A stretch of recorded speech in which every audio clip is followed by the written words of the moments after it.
Эми могу акча коромжол болуп атпайбы? Эми ушундай жетекчини кантип, ой, урматтуу жолдош Аким, уялсаңыз болот. Негизи мени камаган өзү мыйзамсыз да. Мен эмес азыр могу жетекчилерди өзү камаш керек эле да. Эл журт, мына могу акимдер эртең бүрсүн кетейин деп калды. Булар куйруктарын түйүп алды. Жана зам аким деле кетейин деп калды. Мен силерге гарантия, ишенич менен айтып берем, кетет алар. А бирок биз не кылабыз? Эл журт, не кылабыз биз? Ушинтип эле калып калабыз да. Ушунун баары баланска отура эле экен. Бул кимдин кемчилиги? Бул ошол жетекчилердин эле кемчилиги, райондогу эле жетекчилердин кемчилиги. Мына Рамис мырза, рахмат сизге. Эл дагы ыраазы, мен ыраазы, баары ыраазы. Ишиңизге ийгилик. Үштеректи жакшылап эми өнүктүргөнгө аракет кылыңыз. Же болгон күчүңүз менен талкалаңыз. Ассаламу алейкум, урматтуу кыргыз эли, урматтуу жердештер, менин каналым катталуучулары. 17 декабрь 2024 жыл. Мына ошентип 3 күндөн бери Саргамышта жүрөм. Маселе бул жакта көп эле. Эми эл чакырып атат да. Эл чакырып өзүнүн арыз муңун айтып атат. Анан бир катар кемчиликтер бар экен. Көп маселелер чын айтсам чагылдыра албай калдым, бирок мен азыр бул тасмамда сиздерге бир аз көрсөтүп, анан бир аз сын пикир айтып койбосом болбойт райондун башчыларыначы. Мына могу менин артымдагы спорт зал экен. Бул жагымда болсо мына артымдагы контора экен. Спецтехникалар турбайбы? Анын нарагында болсо оорукана экен. Курулуштардын башталышы болжолдоп оорукана 2013 жылы, ал эми бул конторалар андан кийин ушундай болуп курулуп бүткөн экен да. Бирок эң узак курулуш ошол ооруканада экен. 13 жылдан 19 жылга чейин курулуптур. 19 жылдан кабыл алынбаптыр. Баланска отура эле экен да. 16 миллион сом акча кетиптир. Анан жылына эле тиги чымчып биздин атайын фонддун акчасын мына ушундай курулуштарга жумшап, эми аябай чаржайт кылып колдонуп атышат да. Эми албетте жетекчилерге сын пикир да. Анан мына дагы бир маселе. Мына карасаңыздар, могул спорт аянтчасы. Мунун курулганына 2 жыл болуптур. Же нары эмес, же бери эмес. Бүтпөйт дейт, ушул бойдон эле турат дейт. Мына көрдүңүздөрбү, урматтуу жердештер.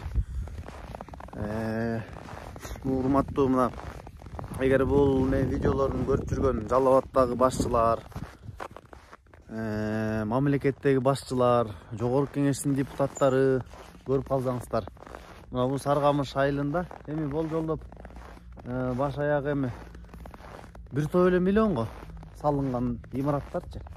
Анан бул курулуштар социалдык өнүгүү, инфраструктураны жакшыртуу үчүн курулуп атат да. Бирок ушунун баары бүгүнкү күндөчү мына чалдырып атам го, артымдагы оюн талаасы мына могул спорт залы экен, волейбол боюнча. Наракта болсо контора, наракта болсо оорукана. Бул жакта жаңы мектеп бар экен, ал болсо азырынча маалымат ала албай койдум. Ушунун баары баланска отура эле экен. Бул кимдин кемчилиги? Бул ошол жетекчилердин эле кемчилиги, райондогу эле жетекчилердин кемчилиги. Анан чын айтканда мен азыр мына ушул маселелер боюнча сын айтып койгон боюнча мына куугунтукталып атам. Мени болсо жоопко тартып атат. Камайбыз деп аракеттерин кылып атышат. Эми буйрутма берген адамдар баары эле ачык эле байкалып эле турбайбы? Токтогулдук жигитке каякта тиги көлдө же баткенде бирөө кызыкмак беле? Токтогулдун ичиндеги эле бирөөлөр буйрутма берип ушул баланы буттан чалып түшүрөйлү, бул келечекте бизди кыйнайт деп коркуп атышат. Азыр менин баса белгилеп айта кетейин, мага козголгон кылмыш иштер мына Жалал Абад областынын ички иштер башкармалыгынын тергөөчүлөрү козгогон да. Мына ошолор баардыгы жумуштан анча-мынча жумушунан кетип калыптыр. Анткени алар камай албай койгон да. Анан мыйзамсыз мени эптеп эле күчкө салып эле, бийликке салып эле өздөрүн ушундай тааныш тунуштарына салып эле жең ичинде эле камап коюшту. Мыйзамсыз чечимдер чыгарды, эми бүт баардыгы кошулуп болуп. Эми азыркы учурда болсо УКМК өттүр. Мына азыр Моңгол жерден түз УКМКга кеткен турам да, Жалал Абад областынын улуттук коопсуздук башкармалыгынын кеңсесине барам эми. Эгер мени таппай калсаңыздар, ошол жактан издеп табасыздар. Негизи мени камаган өзү мыйзамсыз да. Мен эмес, азыр могу жетекчилерди өзү камаш керек эле да. Мына көрүңүздөрчү. Мына бүт жашнакай болгон кеңселер, булардын да жакшы могу анча мынчасын кичине сапаттары түзүк экен. Анткени Айбек Карымов деген ырчы бар го. Мына ушул жерден болот да. Ушул жерди курган экен да. Бир өңчөй могул спорт комплекси деди, анан бул контораны деди. Фундаменттер бийик эле көрүнөт, түзүктөй эле да. Анан сапаттары эми дурус дейт эми.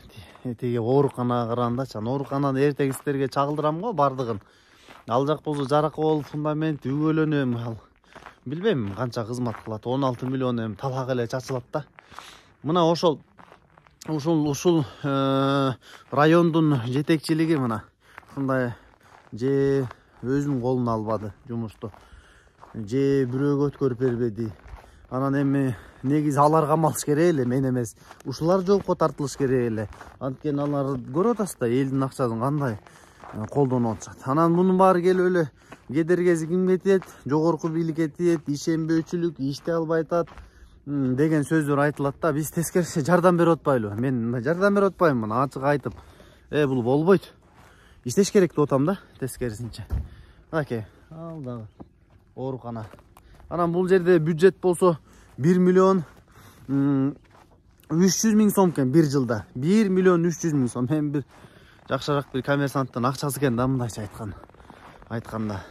Анан эми мында калыстык үчүн айтып коюшум керек. Бул жердин жетекчиси, мурунку жетекчиси ушул Сарыкамыш айылынан Рамис деген айыл өкмөт бар болчу. Мына ошол бүгүнкү күндө мына аткарылбаган жумуштар үчүнчү.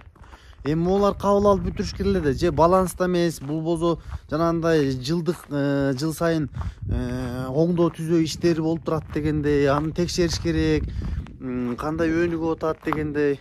Эми кыскасы башкарыш керек да. Ошон үчүн башкаруу органы да булчу.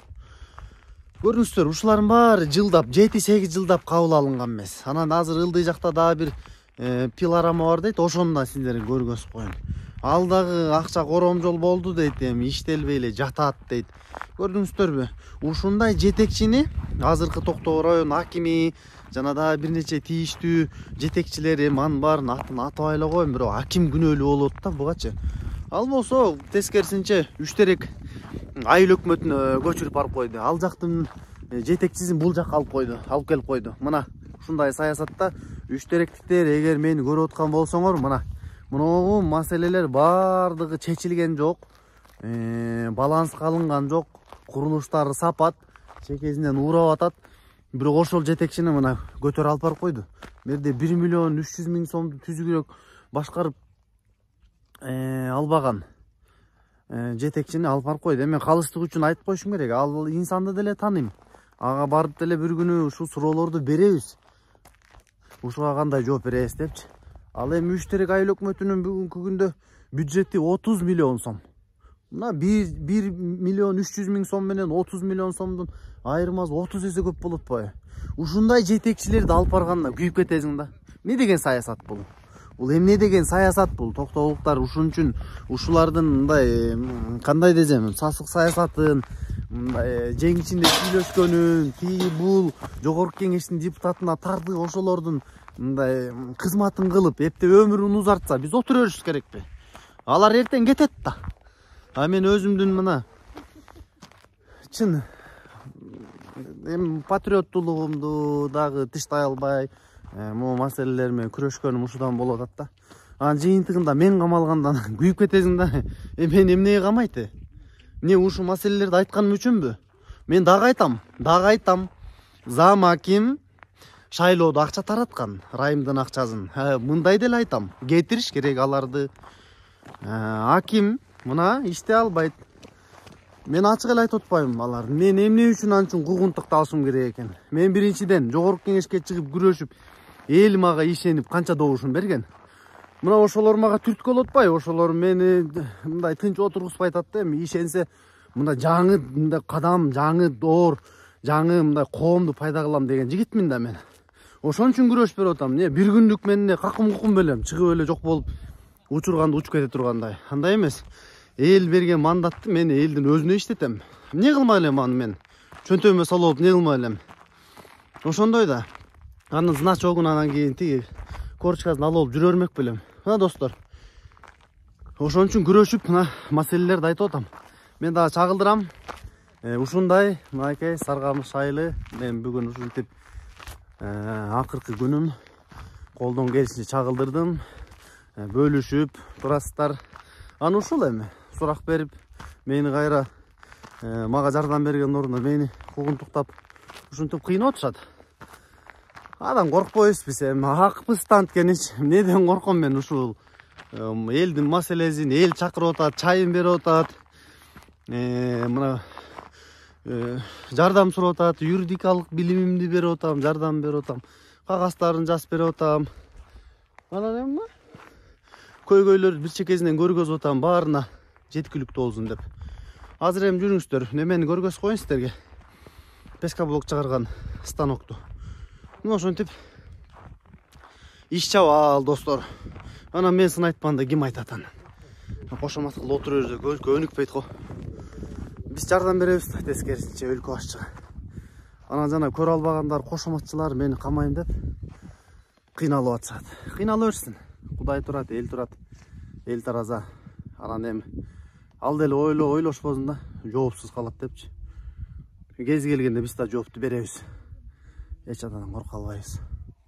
Жүрүңүздөр анда. Азыр тиги пескоблок чыгарган станокту көргөзөйүн, андан аранан жол узап кетейли. Урматтуу Акылбек Алякынович, Токтоо районунун акими, эл журт. Мына көрсөңүздөр могу. Жетекчилер, муну көрүп коюңуздарчы. Мына айыл өкмөттүн башчысы элдин акчасын коротуп, жашынакай пескоблок чыгара турган станокту эми алып келген. Эми могул жактарды сиздерге көргөзүп коеюнчу. Карасаңыздар. Тала. Же бул ишке кирген эмес, эми ишке кирбеген мындай деле байкасаңыздар болот да, мындай электр чубалгызы жок, эч нерсеси жок. Алып келип оны таштап койгон. Эми могу акча коромжол болуп атпайбы? Эми ушундай жетекчини кантип, ой, урматтуу жолдош аким, уялсаңыз болот. Ооба кошомат кылган адамды алып барыш керек, сиздин сөзүңүздү уккан адамды алып барыш керек. Ооба үстүңүздөн бирөөлөр басып атат, мен билем аны жакшы эле. Адамдарды алып барыш керек. Бирок муну иш кылгандарын карабайсызбы? Буну келип бир карап койсоңор болот эле да. Мерде бир жакшы бир кары аксакалдан сурап деле, иш кандай болуп атат деп, мындай отчет деле бер деп, кагаз менен деле карап койсоңор болот да. Силердин кылган ишиңерди мен онлайн кылганга деле мындай чын көзүм жетет да. Муну карабайсыздарбы эми? Канча жатат болду экен да, көрөбүз го, мен да мындай байкап көз салып турам. Мына эл журт айтса анан жаман көрүшөт. Болот, тим эле мын төрөт экен, тигин төрөт экен. Могу эптеген элдин акчасы 1.300.000 сом. Муну аппарат деле бир 150'нün нарак берак болсо керек. Кетип атпайбы акча? Эл эптеп бир жылда чогултса, аны болсо мынтип эле чачып жиберсек, өзүңөрдүн акчаңарды ушунча чатса, ой чиркин, ызылдайт элеңер го, ызылдайт элеңер. Үстүн жаап, жашырып кичине мындай, ушундай да жумуш болобу? Кылганга жараша акчаны сарптап жашынакай кылыш керек да, элдин акчасын коромжол кылбай. Мына Рамис мырза, эми үштеректи бар, эми ушинтип эки жака чачып калтыраа көрбөңүз эми. Мына могу сиздин кемчилигиңиз, мына ачык эле айтайын. Муну балдарыңызга айтасызбы, мону жыйнатып жашынакай кылып бир бастырманын астына бастырып койсоңуз түзүк болот эле го. Турганына канча болду, мына эл айтып атат. Эми чирип жок болдунбу? Мына мерде жатат жашынакай. Анан кийин айтыптырсыз, биякта кум жок экен, анан таш жок экен. Биринчи кум ташты дайын болуп турган алып келип койбойсуздарбы? Шундай да болобу жумуш? Мына эл журт көрүп алгыла. Аким, мына зам аким дегендер эч нерсени кыла албайт булар. Мына. Алпарган жетекчисем. 30 миллионга Алпар отургузуп койду. Бирөөнүн сөзүнө кирип Алпар койду да. Бул жердеги жетекчини жашнакай иштеп атканбы билбейм, түзүк бирок могуларга карагандачы. Аны болсо куугунтукта алып келип кой дем. Биз билебиз да куугунтукта атканыңарды.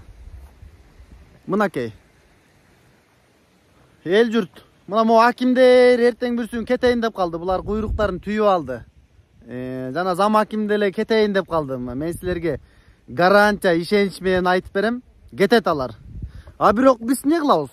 Эл журт не кылабыз биз? Ушинтип эле калып калабыз да. Ушундай достор иштер. Күрөшөбүз мындайларды кантип чара көрүш керек?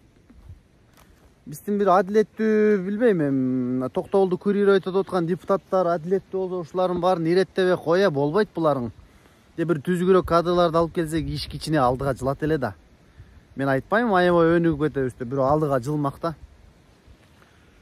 Мына достор, ушундай маселелер, жана маселелерди айттым. Документтер бүттү, кабыл алынганда алар чекесинен урап чыгып атат. Мына мен сиздерге көргөзүп коеюн, жашынакай. Бакайга мисал бул сиздерге. Талкалап атпайбы ушинтип? Анан кантип ыйлабайсың? Кантип жеткирбейсиң? Саргамыш айыл өкмөтүнүн мурунку башчысы мына Рамис мырза. Рахмат сизге. Эл да ыраазы, мен ыраазы, баары ыраазы. Ишиңизге ийгилик. Үштеректи жакшылап эми өнүктүргөнгө аракет кылыңыз. Же болгон күчүңүз менен талкалаңыз. 30 миллионду. Ошол анан дагы бир маселе. Бул илгери бир дагы мамлекеттин акчасына, ошол эми жергиликтүү бюджеттин акчасына пилорам келиптир. Мына ал дагы талкаланып жатат дейт нарактачы. Анан шайлоолордо мына Тотоновго жүгүрүп дагы бир пилорам алып келипсиңер. Шайлоолордо баса белгилеп коюн. Мына жыйынтыгы. Кошомат кылбой ошон үчүн иштеш керек. Достор, көрүшкөнчө анда. Мен Саргамыштан узап кеттим. Ушундай жашоолор.